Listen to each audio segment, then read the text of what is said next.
깊이가 다른 경제 콘텐츠 3프로TV 오늘 아침 라이브 이주호 정영진입니다. 자, 5월 20일입니다. 네, 어제 변동성이 상당히 컸었는데 예. 그래도 낙폭을 좀 줄이면서 마감하면서 조금 다행이긴 합니다.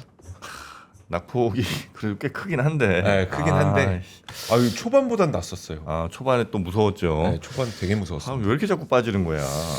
많이 올랐으니까. 아니 오늘까지 빠지면 난 진짜 안 되는데.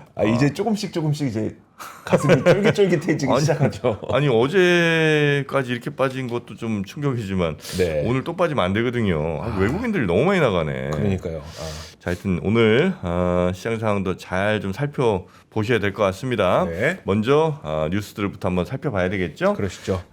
우리 권순우 취재팀장 어서 오십시오. 어서 오세요. 네, 안녕하세요. 3프로TV 권순우 취재팀장입니다. 네, 반갑습니다. 외국인이 왜 빠져나가냐면요. 네. 자기들이 털려서 그렇습니다. 털려서? 네. 왜 털려? 미국 시장에서 엄청 털리고 있으니까. 아니 빨리 우리 들어와서 그럼 우리 시장에서 플레이할 생각을 해야지 왜 자꾸 도망갈 생각을 해? 이게 자금은 이게 흐르는 거거든요. 한쪽에서 물리면은 그쪽을 또 메워야 되기 때문에 그러면은 또 다른 쪽에서 또 팔아야 되는 그런 이슈가 있어서 그러니까 이게 우리 시장의 문제일까 아니면 다른 시장의 문제일까를 좀 고민을 하셔야 됩니다. 그러니까 다른 시장이 안 좋고 우리 시장이 좋으면 그러면 우리 시장 사는 거 아니야? 라고 생각하실 수도 있겠지만 자금은 이제 흐르는 거기 때문에 여기서 빵꾸가 나면은 이거 팔아서 여기다 메워야 되는 그런 거래들이 좀 많이 나타날 수밖에 없습니다. 지금 미국 증시를 비롯해서 우리나라 증시에 이제 미국 증시가 중심이 되고 우리나라 증시에 영향을 가장 많이 미칠 것으로 봤던 거는 우리 계속 얘기했지만 금리였습니다. 네. 그러니까 유가가 상승해가지고 국민들이 힘든 거는 직접적으로 힘든 거고 그러다가 이 유가가 인플레이션을 자극을 하면서 금리가 올라가게 되면은 증시의 약재가 될 수 있다. 이게 우리나라 메모리의 그 진격의 메모리를 막을 수 있는 두 가지 변수. 하나가 금리, 그리고 이제 중국의 증설, 뭐 이거에 대한 얘기를 몇 번 드렸던 것 같은데 5.197 30년 만기 국채 금리가 5.197까지 오르면서 2007년 이후에 최고치를 기록을 했습니다. 그러면서 다우존스는 0.65% 하락했고요. 나스닥은 0.84% 하락했고 S&P 500은 0.67% 하락했습니다. 낙폭으로 보면은 이제 우리나라만큼 변동성이 큰 건 아닌데 지속적으로 좀 약세를 보이고 있고 이 금리 외에 특별한 이슈는 없습니다. 그럼에도 불구하고 지금 그 2분기 실적들이 나오고 있는데 꽤 실적들이 괜찮아요. 그러니까 이 부분에 대해서 시장 참가자들이 판단하기를 좀 어려워하고 있는 것 같긴 합니다.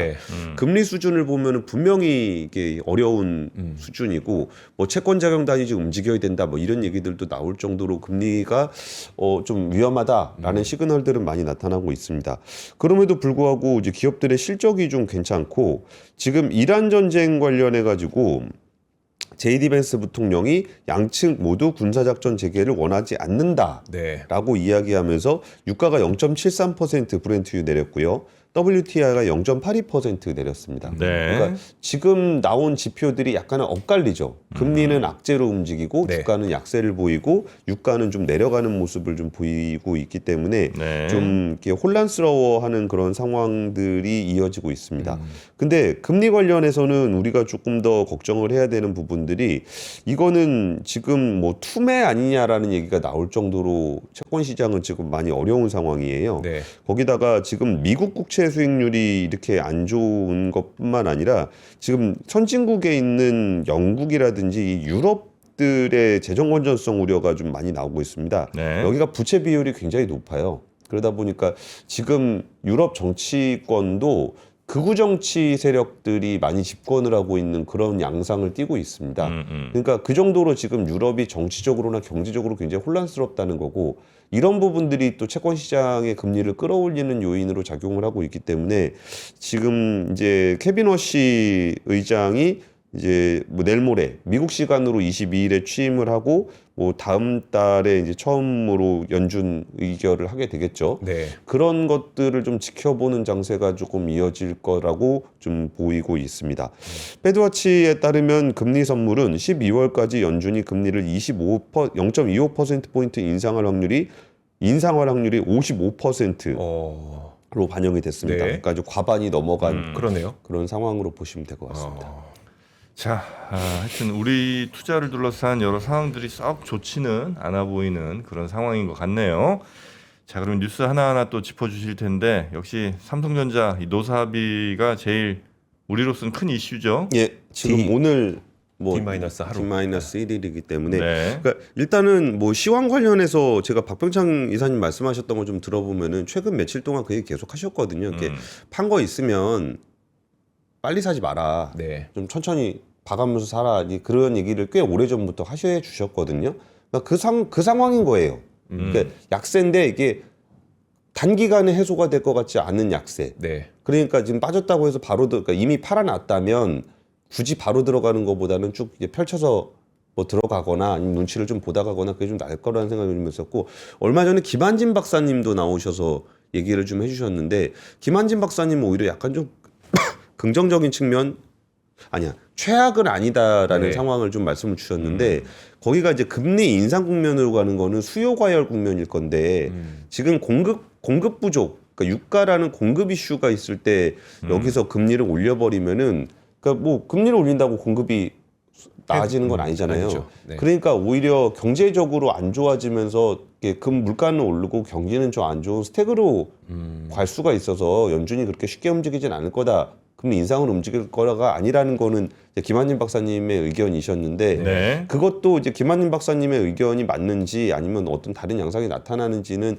이제 투자자들이 판단해야 되는 문제인 거고, 네. 그게 해소되는 국면들은 우리가 좀 더 지켜봐야 되는 거고 뭐 그런 것 같습니다. 그리고 네. 이렇게 뉴스로 소개는 안 드렸는데 구글에서 그 제미나이 3.5 발표했습니다. 네. 근데 성능은 굉장히 뛰어난데 굉장히 빠른, 그러니까 조금 더 부드럽고 가벼운 모델이라는 얘기인 거고, 그리고 기능들을 보니까 뭐 이제는 뭐 넘사벽이더라고요. 재미네.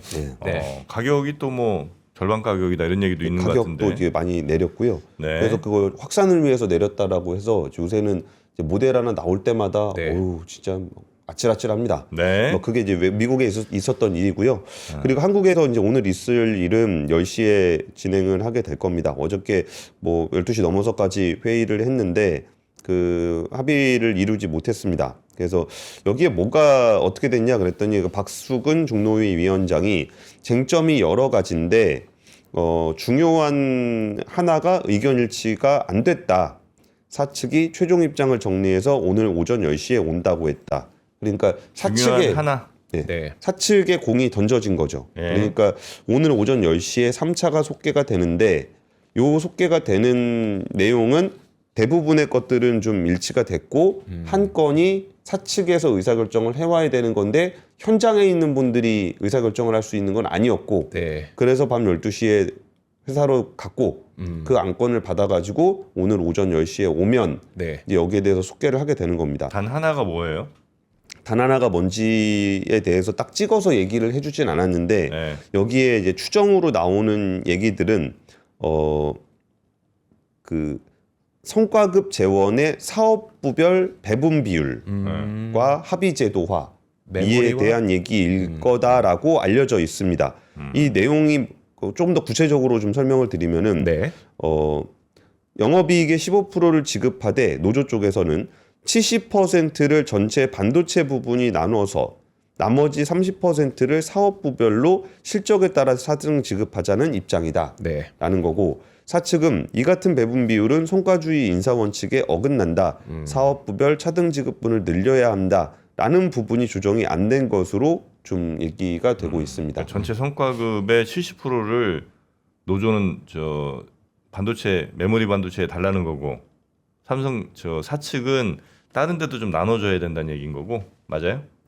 뭐 지금 나와 있는, 그러니까 전해지는 얘기는 그 정도로 좀 전해지고 있습니다. 네. 근데 거기서 이제 그 굉장히 혼란이 많이 있어요. 여기서 뭐 노조위원장이 뭐 얘기를 했는데, 나 이게 딴 애들하고 못 해먹겠다, 뭐 분리해야 된다, 뭐 이런 얘기를 했는데, 그게 그 간부들하고 했어야 되는 얘기를 단톡방에다 해버렸다, 네. 뭐 이런 식의 논란들도 좀 있고, 그러니까 사업부별 이해관계가 많이 부딪힐 수밖에 없잖아요. 그렇죠. 그리고 여기는 DS 중심으로 해서 반도체가, 그러니까 이 노조가 명분을 많이 못 얻는 이유 중에 하나가 그냥 자기 돈 받겠다고 했다는 것 때문에 비판을 많이 받는 건데, 네. 그 자기 돈 받겠다고 하는 부분들이 사업 부별로도 이해관계가 달라질 수밖에 없습니다. 네. 그러니까 그 얘기가 새어 나가면은 그럼 나머지는 네네네. 그 반대라고 하네요. 그 사측은 예. 메모리 쪽에 그러니까 그 돈 남는 데에 더 집중해서 주겠다는 거고 예.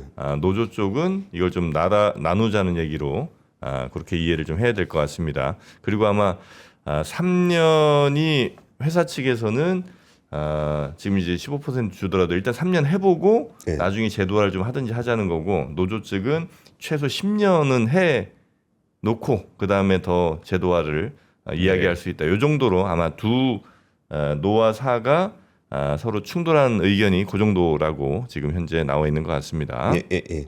그리고 이 부분들에서 이제 중노위가 조정안을 제시를 했다고 합니다. 근데 그 조정안의 내용이 이제 구체적으로 밝혀진 건 아닌데요. 조정안이라는 게 이제 그 받을 거냐 안 받을 거냐가 또 있는 거고 그 다음에는 이제 조정안, 그러니까 사측 조정안을 수용을 하거나 아니면은 뭐 정부 조정안이 들어가거나 그러면 이게 이제 노조 입장에서 파업을 할 것인지 말 것인지에 대해서 이게 안건을 받아왔으면 또 투표를 또 붙이거든요. 그렇죠. 투표 붙여가지고 이게 뭐 이거 받자라고 하면은 파업이 유예가 되는 거고 이게 협상이 결렬이 되거나 투표가 부결이 되면은 이제 합법적으로 쟁의권이 발동을 하게 됩니다. 그럼 이게 당장 내일이잖아요. 네. 그러니까 이거 되면은 이제 정부가 긴급 조정권을 사용할 가능성이 꽤 높아 보입니다. 왜냐하면 이거는 대통령이 이미 SNS를 통해서 국가적인 문제에 있어서는 그 기본권이 뭐 상황에 따라서 제약될 수 있다라는 네. 얘기를 이미 했잖아요. 그러니까 삼성전자가 파업을 하게 되면 국가적인 문제가 될 거다라는 거는 이미 너무나 많은 사람들이 인식을 하고 있잖아요. 네. 그러다 보니까 이 긴급조정권이 발동될 가능성이 적지 않습니다. 뭐 이런 얘기가 좀 하나 있고요.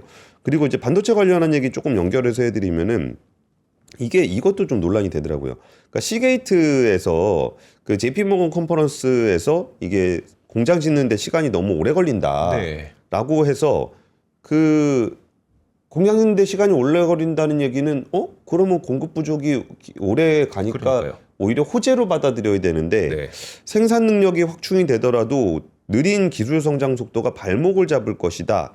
그러니까 기름으로 따지면은 그러니까 뭐 호르무즈에 막힌 꼴이 나서 네. AI 생태계가 안 돌아갈 거다라는 걸로 해석이 된 것 같아요.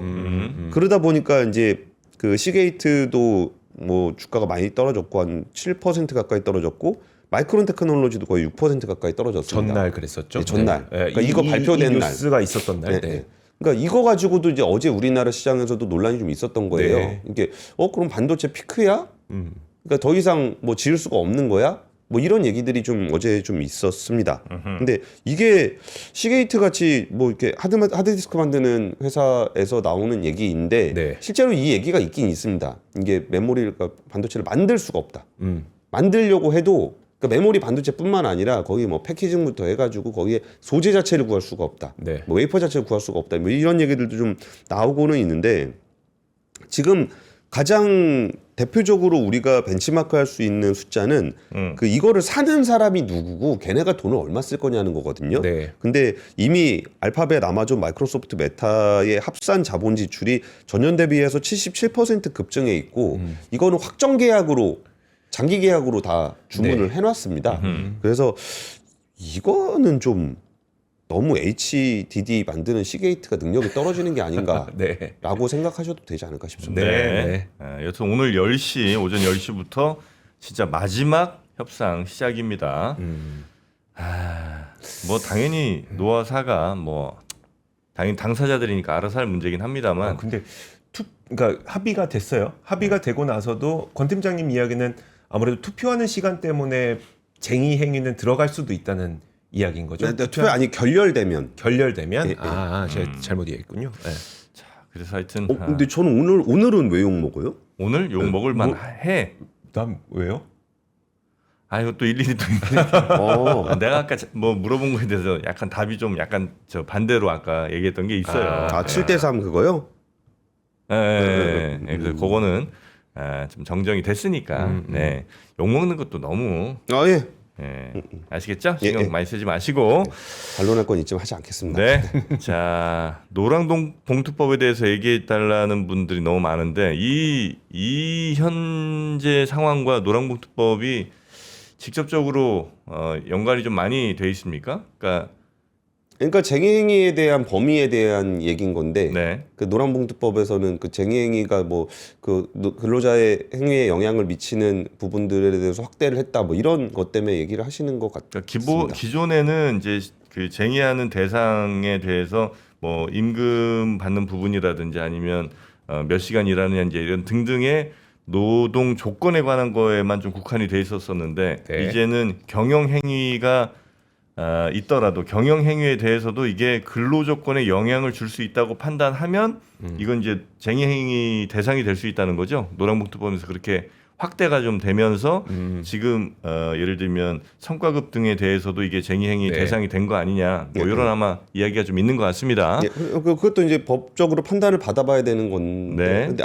이게 넘어가시죠. 지금 너무 많이 지나가지고. 알겠습니다. 자, 두 번째 뉴스로 얼른 갑니다. 나중에 따로 악권에서 한번 하든지 할게요. 이게 노란봉투법의 원래 취지하고 이 내용하고 막 다 뒤섞여 있어가지고 좀 프로파간다들도 많이 있습니다. 네. 어쨌든 다음 얘기로 넘어가면은 현대차 노조가 이게 입에 붙었네. 현대차에 그 25,000명의 휴머노이드가 출근을 한다. 25,000명입니까? 25,000대. 명으로 하시죠. 거의 사람 수준이던데요, 진짜. 와. IR을 했습니다. 해외 기관 투자들 대상으로 IR을 했는데 네네. 여기에 이제 25,000대 이상을 이제 공장에 도입하겠다라는 얘기예요. 근데 이게 왜 중요하냐면 로봇을 만들어도 사줄 사람이 없으면 의미가 없습니다. 네. 그리고 사줄 사람이 있어야 그 공장 안에서 테스트를 해보고 시험을 해보고 그러면서 레코드를 쌓고 데이터를 쌓고 완성도를 높여갈 수 있거든요. 근데 그 부분을 이제 현대차에 있는 계열사들이 많이 있잖아요. 네. 그리고 현대차, 기아차의 생산 현장에 25,000대를 투입을 하겠다라는 거고요. 그러면 그거를 또 이제 만들었을 때 그러면은 이거를 보스턴 다이내믹스 정도 회사가 그걸 양산을 하겠다라고 덤비면은 네. 거기에 대한 공급망을 새로 만들어야 되는 겁니다. 그러니까 한두 대 만들 때하고 이거를 뭐 2만 대, 3만 대, 10만 대를 만드는 거는 아예 공급망 자체가 다르거든요. 네. 그래가지고 거기에 대해서 휴머노이드 제조 원가의 60%를 차지하는 핵심 부품 액추에이터를 연간 35만 개를 생산하겠다. 액추에이터가 이거 돌아가는 네. 거거든요. 근데 그 35만 개를 생산을 하겠다는 거예요. 이 35만 개 생산은 현대 모비스가 하겠다라는 건데, 그러니까 최근에 현대차보다 현대 모비스가 주가 훨씬 더 많이 올라간 거 이거 주식 가지고 계신 분들은 많이 아실 겁니다. 네. 이게 왜 그러냐면은 현대차는 로봇을 사는 입장인 거고 현대 모비스는 로봇에다가 액추에이터를 파는 입장이잖아요. 네. 그러니까 현대 모비스 쪽에 수혜가 더 있을 거다라고 지금 투자 판단을 하셨던 것 같아요. 그러니까 뭐 이게 어쩌면 보면 합리적인 판단일 수도 있고요. 그리고 뭐 자동차를 생산을 해서 생산성이 올라가는 거는 간접 효과고 네. 여기는 직접 파는 거니까 그 효과가 좀 더 크지 않겠냐라는 부분들을 현대 모비스가 만든다라는 얘기들을 하고 있고요. 그리고 이게 대량 생산을 하려면은 표준화가 안 되면 안 됩니다. 네. 근데 여기를 팔과 다리의 동일 구조로 설계를 해서 액추에이터를 두 종류로 표준화하고 부품 교체의 용이성과 원가 절감을 확보했다. 와. 이런 얘기들을 좀 했습니다. 네. 그러면서 공장에도 올 여름부터 로봇 메타플랜트 애플리케이션 센터를 올 여름부터 가동을 하겠다는 건데 이거는 미국의 제조 공정에서 로봇을 훈련시킬 수 있는 그런 네. 데고 여기서 훈련을 하는 데를 제일 오고 싶어 하는 데는 당연히 구글과 엔비디아가 될 겁니다. 네. 여기는 현대차 보스턴 다이내믹스하고 협업을 하고 있는 그런 상황으로 보시면 될 것 같습니다. 네. 그래서 이 부분은 우리가 특별히 걱정하지 않아도 이제 뭐 글로비스 같은 경우는 글로벌 물류에서 여기에 아틀라스를 테스팅할 수 있는 네. 그런 일을 하게 되고 현대 오토웨버 같은 경우는 현장의 데이터 기반 로봇 지능을 업그레이드하고 네. 스마트 팩토리의 시스템을 통합해서 담당한다. 그러니까 이게 외부에서 제공하는 원천 기술 같은 경우는 딥마인드나 이제 네. 그 엔비디아가 하더라도 회사 안에서 움직이는 시스템들은 현대 오토웨버가 하거든요. 그러니까 이거를 계속적으로 업그레이드를 하고 통합을 하고 뭐 이런 부분들은 네. 언제까지나 그쪽에다 의존만 할 수는 없는 거 그렇죠. 아닙니까? 그래서 이거는 오토웨버가 하겠다는 겁니다. 그래서 다들 아시다시피 현대차보다 오토웨버가 더 주가는 네. 많이 올랐습니다. 아, 그래요? 예, 그러니까 여기는 잘하는 것 같아요. 이거는 별로 걱정이 안 되는데 지금 걱정해야 되는 부분들은 현대차 내부에 HMG 경영연구소라고 있어요. 네. 이게 뭐 현대모터스 글로벌 연구소 뭐 이런 이름인데 여기서 중국 자동차에 대한 진단을 내놓으면서 한국 시장도 그 위험군으로 조정을 했다라고 합니다. 원래 전 위협군이었는데 네. 중위협군으로 조정을 했다. 글로벌 지도를 놓고서 왜냐하면 현대차가 글로벌하게 제일 많이 나가 있는 자동차 회사일 거예요. 공장이나 이런 것들이. 네. 그러니까 전 세계 공장에서 중국과 경쟁을 해야 되는 거예요. 근데 거기서 이제 위협군 수위로 낮췄는데 한국 내수 시장은 원래 저위협군이었다. 고 중위협군으로 조정을 했다라고 얘기하면서 점유율을 0.4에서 3%로 높아진 상황에 대해서 얘기를 했는데요. 우리가 중국 자동차에 대한 견제를 비아디나 지리, 지커 이런 것만 보시는 경향이 있어요. 네. 이거 소비자 입장에서 그렇게 보시는 거거든요. 근데 우리는 투자자나 아니면 이제 기업 산업의 입장에서 보게 된다면은 중국에서 생산된 물량이 들어오는 게 더 문제가 되는 겁니다. 우리나라 시장을 뺏긴다는 개념이 네. 꼭 중국 브랜드일 필요는 없어요. 우리 브랜드라도 그렇죠. 그리고 우리 브랜드인가? 르노코리아. 아 그렇죠. 네. 예. 르노코리아 플랫폼은 중국 플랫폼. 그랑콜레우스가 중국에서 넘어오는 네. 차잖아요. 그렇죠. 그리고 KG. KG 모빌리티가 이제 앞으로 전기차를 만들 건데 그거는 체리 자동차 기반입니다. 네. 그럼 KG 모빌리티는 한국 회사지만 거기 플랫폼은 다 중국에서 넘어올 거예요. 네. 그런 것들 예를 들어서 상하이 팩토리에서 만든 모델 3 그거는 중국에서 넘어오는 차잖아요. 그렇죠, 네. 그러면서 국내 시장의 중국 점유율이 높아지는 거거든요. 그러니까 이것도 중국 자동차 회사들의 전략 중에 하나입니다. 네. 이거를 브랜드를 앞세워서 들어오는 거는 비아디 같이 일단은 그 다이렉트하게 들어온 거고 네네네네. 꼭 이렇게 들어오기가 좀 애매하다. 우리는 마케팅보다는 일단 침투부터 하자 그랬던 데들은 뭐 체리라든지 네. 지리, 지커 뭐 이런 데들 지리는 이제 르노코리아랑 협업을 해서 들어오는 거고 이런 식으로 들어오는 거기 때문에 자동차 산업을 내수 시장을 어떻게 방어할 것이냐라는 부분들도 어떤 현대차의 과제다라는 내부 보고서가 있었다는 보고가 있었습니다. 네. 자, 하여튼 현대차는 일단 아틀라스를 생산 현장에 투입하는 그 전략을 발표를 했고 그 말고도 이제 크게 보면 더 걱정해야 될 게 우리 땅에서 생산되는 거 말고 중국에서 생산되는 여러 브랜드의 차들이 우리 시장을 빠르게 잠식해가는 그 상황들에 대한 우려까지 한번 들어봤습니다. 세 번째 뉴스 얼른 갈까요? 세 번째 뉴스는 이제 일본하고 한국하고 LNG 액화천연가스와 원유 부분에서 수합 논의를 한다라는 얘기가 있었습니다. 그러니까 이게 그 원유랑 원유의 LNG를 우리가 부족하면 우리 거 일본에서 좀 갖다 쓰고 또 일본에서 급할 때 우리 거 좀 갖다 쓰고 그런 부분들에 대해서 좀 제대로 협력을 해보자. 그래서 원유 수급 및 비축과 관련한 정보 공유와 소통 채널을 심화해 나가기로 한다라고 어제 이재명 대통령과 다카이치 사나이 총리가 정상회담을 가졌습니다. 네. 거기에서 이 LNG 수급과 관련한 부분들 그리고 이제 원유 수급과 관련한 부분에 대한 얘기를 나눴는데 저는 이 부분들은 굉장히 파워풀할 거라고 봅니다. 전 세계의 LNG 갖다 쓰는 1, 2, 3가 중국, 일본, 한국이거든요. 네. 그러니까 한국하고 일본하고 중국은 뭐 그냥 제끼고 빼놓고 여기서 진짜로 국가 사이즈에 비해서 많이 사는 나라가 이제 한국하고 일본인데 여기가 둘이 손을 잡으면 전 세계 LNG 판매사들이 정말 움찔움찔할 겁니다. 그러네요. 그러니까 LNG는 보통 가스를 만드는 나라는 자국에다가 가스를 했었을 때는 파이프로 보냅니다. 네. 그러니까 여기는 LNG 시장이 아니에요. 그렇죠. 그러니까 LNG 시장이라는 거는 가스전에서 멀리 떨어져 있는 시장을 얘기하는데 거기서 중국을 제외하고 한국하고 일본이 LNG 사는 데는 거의 뭐 전 세계 최강입니다. 네. 근데 이 최강의 국가 둘이서 손을 잡으면은 이 바잉 파워가 무시무시합니다. 이건 카타르, 호주, 뭐 미국 이런 데서 우리가 둘이 협력을 얼마나 잘할지는 모르겠지만 그랬을 때 생겨나는 어떤 파워가 있고요.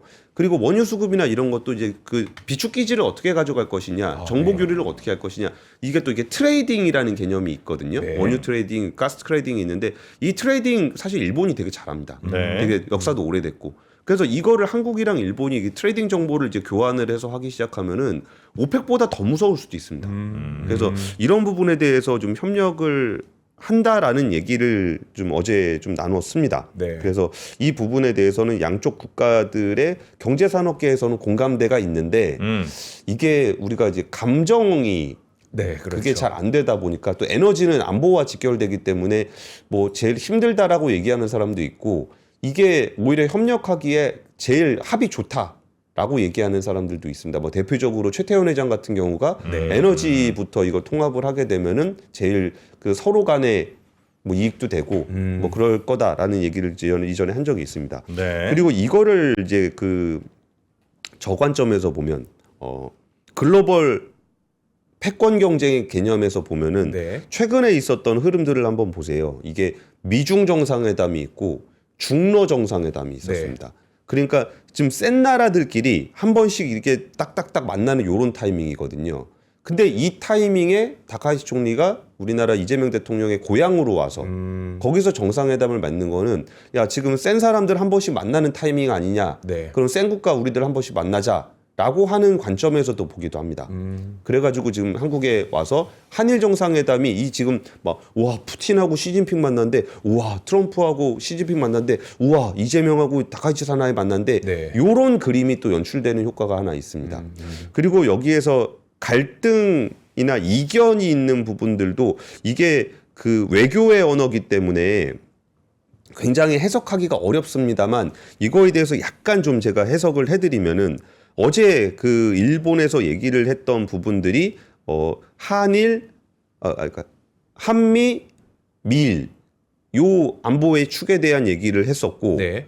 여기에서 어제 강유정 수석 대변인이 뭐라 그랬냐면은 이재명 대통령은 영내 평화와 안정을 위해서는 한일 한미일뿐 아니라 한중일 삼국이 서로 존중하고 협력하며 공통 이익을 모색하는 과정이 중요하다고 강조했다.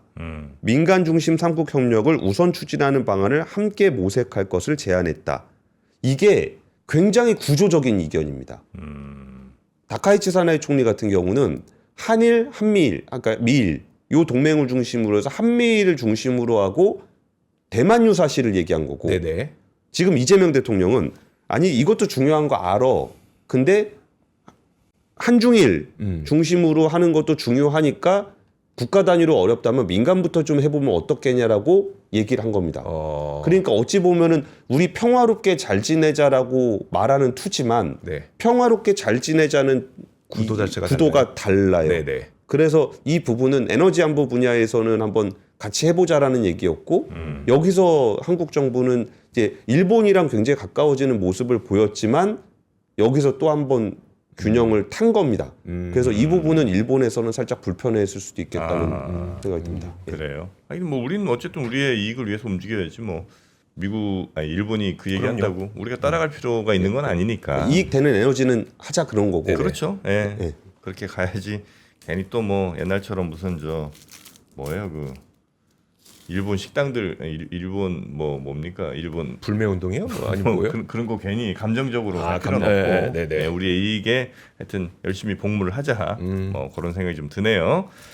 자 그렇게 오늘 뉴스 3 전해 주셨고 그리고 요 스테이크가 오늘 아침에 좀 들어왔는데 아침에는 스테이크죠. 보통은 아침에 스테이크. 보통 아침에 스테이크 먹는 거 아니에요? 이 두 사람도 이제 많이 바뀌었네. 옛날에 내가 이런 거 자본주의 노예입니다. 황당해 하더니. 자, 기사는 기사고. 자, 한번 가봐요. 그럼 한번. 기사는 객관적으로 전달 드리고. 그렇죠, 그렇죠.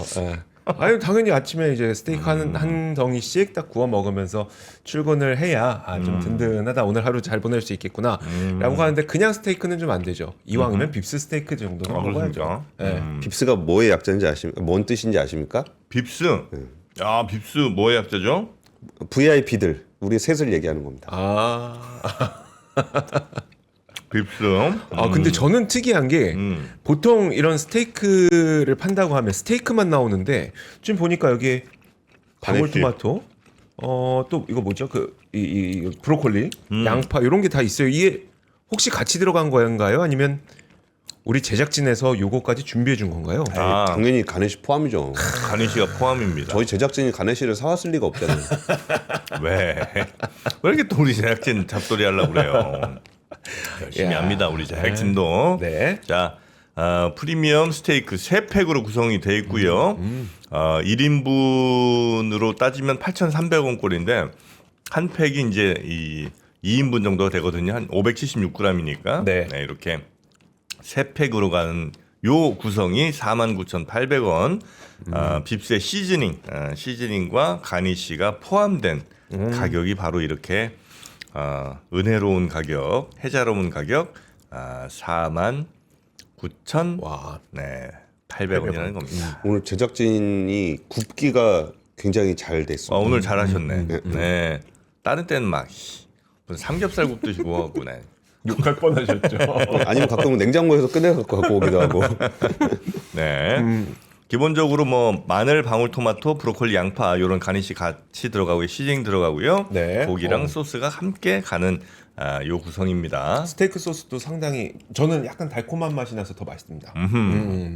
물론 달콤한 맛을 싫어하실 수도 있는데 네. 요거는 저는 좋아합니다. 스테이크 소스죠 뭐 요게. 네. 그렇게 맛있게 집에서 구워 드시면 되겠고요. 이게 안 그래도 기억이 났는데 지난번에 한번 저희가 했었어요. 했었는데 그때 완판됐었어요.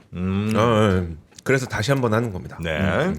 자, 요 아래 링크 따라 들어가시면 되겠고. 네. 우리 이주 기자가 입고 있는 이거는 요 셔츠 폴로클럽 셔츠입니다. 폴로클럽. 그렇습니다. 폴로클럽. 폴로는 다 폴로죠. 폴로는 폴로. 폴로 하면 다 폴로 아니겠어? 네. 로얄 컨트리 오브 뭐 버크셔라고 쓴 건가요? 네. 여튼 폴로 클럽 셔츠. 긴팔 셔츠에 요것만 드리는 게 아닙니다. 네. 요것만 드리는 게 아니고 무려 바지까지. 네. 셔츠 2종에 바지 하나, 요 반바지. 오. 네, 요거까지 야. 이렇게 딱 입으면 얼마나 예쁘게요. 네. 반바지는 베이지죠. 그렇죠. 베이지 반바지 하늘색 혹은 흰색 이렇게 입는 네. 셔츠 2종에 반바지 상하이로 이렇게 가는데 세트. 네. 야, 요 이게 너무한 거 아니에요? 스테이크보다 싸네 또. 39,800원입니다. 바지 하나, 셔츠 이거- 2개. 이거 표면적 가격만 39,800원 해놓고 옵션 고르면 뭐 플러스 10,000원 막 이런 거예요? 아니야. 내가 아니에요? 해본데 아니에요. 아니에요? 우리는 옵션 버튼 자체가 없어요. 와, 씨. 그러네. 진짜 세 개가 39,800원. 야, 이 택 붙이는 가격도 안 나오겠다 이거는. 와, 씨. 사실 이거 셔츠랑 반바지랑 매치 시키는 게 되게 스타일리시하긴 한데. 근데 저는 그 하늘색 이게 더 예쁜 것 같은데 저한테 하얀 책을 주셨네요. 예. 이거 나중에 물론 어차피 뭐 다 벗고 갈 거니까 상관은 없는데. 그렇죠. 나중에 한번 나가서 입어보세요. 입어보시게. 입어보고 화장실에서 사진 한 번만 찍어. 사진 한번 찍으시고 그다음에 와. 근데 스트라이프 셔츠 예쁘네요. 스트라이프 괜찮네요. 네, 예. 진짜 싸다. 네. 하여튼 뭐 여러분 39,800원이에요. 실패해도 뭐 괜찮잖아 그 정도는. 네. 근데 괜찮아요. 옷 네. 예, 질이나 디자인 같은 게 괜찮습니다. 괜찮습니다. 예, 요거는 싹 사셔갖고 그 남자친구나 남편한테 입어 이렇게 하시면 되겠어요. 네네. 예. 네. 야, 이건 진짜 그 음식물 쓰레기 버리러 가는 옷 가격도 안 되는 것 같은 느낌. 와. 근데 외출복이 가능한. 그런데 왜 좀? 그리고 남편한테 딱 해서 딱 던져놓고 오다 주웠다. 이렇게 오 폴로를 막 그러면서. 테토니어 멋집니다. 자, 댄디한 출근룩부터 캐주얼까지 최적의 실루엣 네. 폴로 클럽. 폴로 클럽. 폴로 랄프로레는 아닙니다. 폴로도 폴로 클럽. 여러 클럽들이 그럼요. 있어요. 네, 저런 클럽 이런 클럽 있는데. 클랜 많은 것처럼. 네, 마르코 폴로 클럽도 있고요. 그 목이 시원한 폴로도 있잖아요. 목 시원한 폴로도 있고요. 또 어떤 경우는 이렇게 그 말 대신 강아지 타고 다니는 그런 폴로도 있는데 하여튼 그런 건 아니고 요건 이제 폴로 클럽 셋업으로 이렇게 갑니다. 예. 와, 근데 진짜 괜찮네. 자, 여러분도 한번 도전해 보시고요. 우리 권순우 팀장님 얼른 보내드리고 또 우리 박병창 이사님 모시러. 근데 얼른 가라 그러는 게 박병창 이사님 부르려고 얼른 가라 그런 거 괜찮은데 야 분위기 안 좋으니까 빨리 빠져라. 네, 눈치 있으면 빨리빨리 눈치 있으면 빠져주시기 바랍니다. 고맙습니다. 감사합니다. 감사합니다. 네, 고맙습니다.